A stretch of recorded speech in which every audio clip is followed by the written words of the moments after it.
Jason Kidd's rotations have been so bad that Mavericks fans are calling on a Nico Harrison to save Jason Kidd from himself and deal away two main cogs in the Mavs rotation that Jason Kidd seems to have an affinity for. In this video, we're going to break down these players and who the Mavericks fans want gone, who we could replace them with, and what I think actually needs to happen. But how's it going, everybody? My name is Marcel Martin. This is Mavs Digest, bringing you the latest news and everything Mavericks related. Before we get started, 86.4% of you guys watching these videos are not subscribed. That number is slowly going down, but we're dropping videos back to back. We're on a road to 5K subs, where when we reach 5K subs, we'll be going live. I'll be going live for every Mavericks game, give you the play-by-play, giving you my live commentary, and you don't want to miss out on a thing.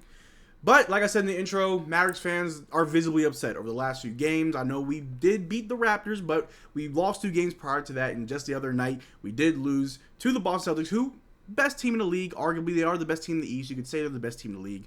And Mavericks fans just are just not happy. They're calling on Nico Harrison to come and save the day. They're calling on Jason's kid job to just, they want him out. But in this video, like I said, we're going to talk about some trade possibilities and just talk about what this Mavericks team might need to do in the offseason, maybe next season, to try to get things back on track. As this one user put, Nico is going to have to trade away Kleber and Tim in the offseason just so Kidd can't keep burying Gafford and Hardy.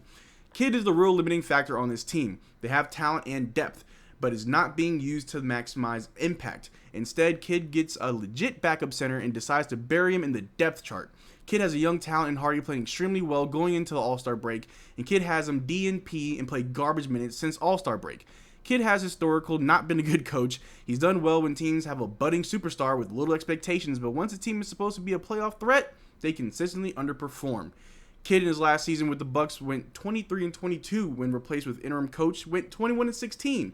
Not a good sign when an interim coach can get better results than your head coach, and you can agree to disagree, but there is some validity to that. Whether or not you like how Coach Kidd has been coaching this team, you like the rotations, what needs to happen. I understand when we play certain teams, we have to play certain players, play to our strengths, not our weaknesses, and I get that.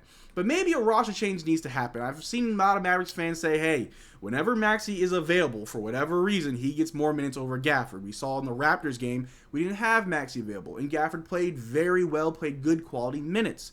But we're going to look at a few players who we could possibly try to go after to improve the roster. And the first player that we're going to talk about is Herbert Jones of the New Orleans Pelicans, who has been playing very excellent defense. He's a great defender, can get his own bucket as well. But we're going to dive into why he might be a good trade target for the Dallas Mavericks. In this tweet put out, if Herb Jones is not first team all defense, we riot.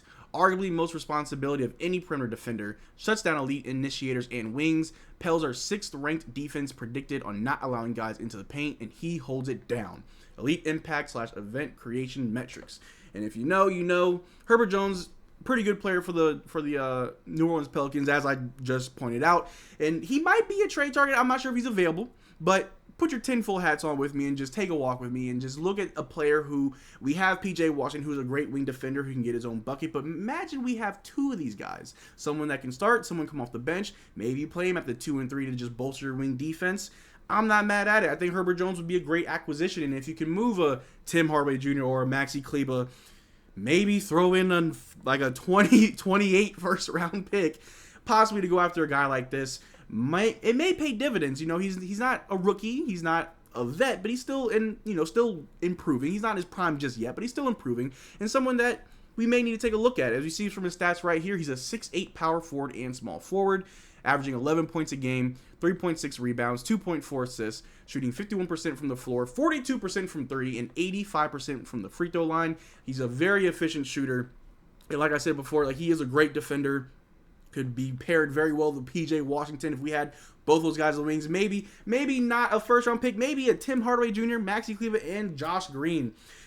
I'm not sold on getting rid of Josh Green just yet. He's still very young, but I know that the fans have been not super high all season on him. He plays very well. The fans are happy. He plays bad. The fans are upset. And we saw against the Boston Celtics, Josh Green wasn't playing his best brand of basketball. And maybe Herb Jones is the answer. He's someone who we could either have him come off the bench or be in the starting unit alongside PJ Washington, depending on the teams that we play against. Again, he's a 6'8" forward. He provides length, great defense. He can create his own shot. He can attack the basket. I'm not mad at it. I think that's a player that we could definitely use.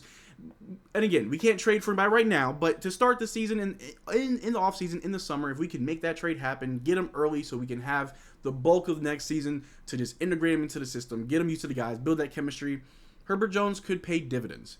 But another player who we may want to take a look at as well is Andrew Wiggins of the Golden State Warriors, who did help him win a championship a few seasons back. And this season has been kind of up and down for him on the Golden State Warriors. There was rumors that he wasn't taking his conditioning serious, that he wasn't really trying in practice. And it might be someone that the Warriors may want to move away from. It was reported the other day that Steve Kerr says Andrew Wiggins is dealing with a personal matter. We do expect him to be back, but we just don't exactly know when. And this isn't the first time that Andrew Wiggins was out of not the rotation, but he was away from the team with personal matters. About a season or two ago, there was some issues with them, and there were a lot of rumors as to what it is, and I'm not going to go into all of those details, but this isn't the first time that he's had to step away from the team, and the Warriors might get tired of it. They may get tired of the team not being able to perform around Steph Curry, who is still arguably in his prime, able to win a championship. Just the people around him just don't seem to be able to keep up with Steph Curry, and maybe that's a player that we go after in the summer. With his stats right here, he's averaging 12 points, 4 rebounds, 1 assist, shooting 45% from the floor, 35% from 3, and 72% from the free throw line. A 6'7" small forward / power forward. Again, someone who I think could replace Maxey. If we want to stretch the floor, go ahead, throw Andrew Wiggins out there. Or if you just want to play a normal lineup, you can still put him on the wings. He's a pretty good defender. Not the absolute best. He's no defensive player of the year candidate, all defense, no. But he can play some solid defense. He can create his own shot. He's a slasher. He's not too bad as a shooter as well. He has some pretty good efficiencies there. His shooting splits aren't too bad.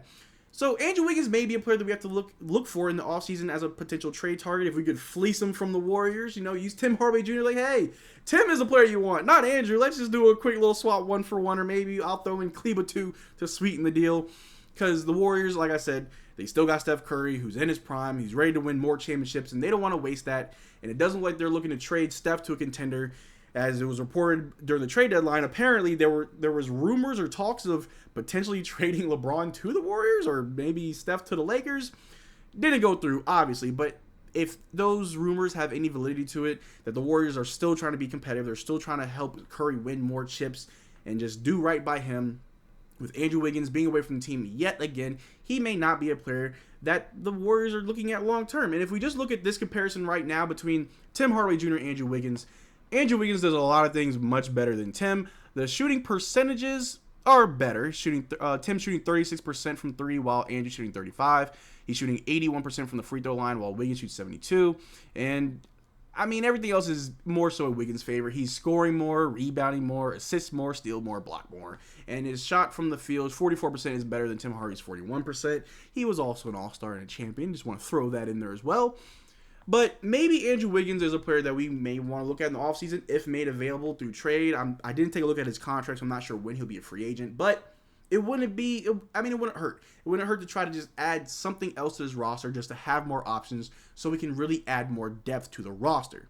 And the last player that I want to talk about that we could potentially go after, it might be a long shot, but Jeremy Grant of the Trailblazers.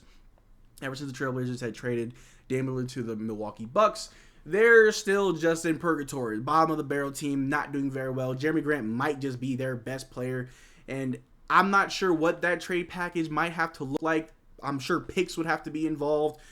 We may have to give them young players, maybe Jaden Hardy, maybe Josh Green with a Maxey, or a Tim Hardaway Jr. might have to be involved for someone like Jeremy Grant. It may be a long shot, maybe the cap space isn't there. Again, I didn't really look at the money aspect, but just looking at options, looking at players who we wouldn't hurt to just swing for the fences for. Someone that if they fit this roster, they could fit this team. They could help benefit this team, win more games, go to playoffs, go to the finals. I'm just thinking out loud here, people. I think Jeremy Grant would be great for this team. And if we just look at his stats right here, averaging 21 points, 3 rebounds, 2 assists, while shooting 45% from the floor, 40% from 3, and 81% from the free throw line. He's a great scorer. Obviously, he can shoot the lights out, shooting very well from the floor, 3, and free throw line. He's another 6'7" power forward, small forward that we could easily replace Maxey and maybe Dwight Powell with. Dwight Powell's been on the deep bench ever since the trade deadline. He's not really seeing a lot of play. I know a lot of the guys that we have issues with, a lot of the guys that we want gone, don't really have a lot of trade value. So a lot of players that we need to look at are players that are on teams that are looking to make changes. And the Portland Trail Blazers, their shining star might just be Jeremy Grant. I know they have DeAndre Ayton, who really isn't the player that people thought he was. He's hot and he's cold. He's yes and he's no. But maybe Jeremy Grant could be a player that we could just pilfer from the Trailblazers. Like I said, picks would most likely have to be involved. Or young players in substitute for those picks. So a Jane Hardy and Josh Green may have to go with a Tim Hardaway or with a Maxey. But regardless, something needs to happen. And I hear what the fans are saying. Trades need to happen, or maybe we need a new head coach. Something needs to happen. But for right now, as the season's still going on, we got to focus on what's ahead of us. Come summer, we can speculate and talk about what changes need to be happening.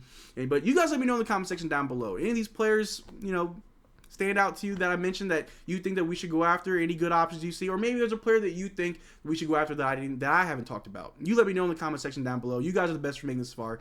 Make sure you subscribe. Check out the Discord. The link is in the description below. We're on the road to 5K subs so we can go live. So let's make it happen. But until next time, y'all take care. Peace.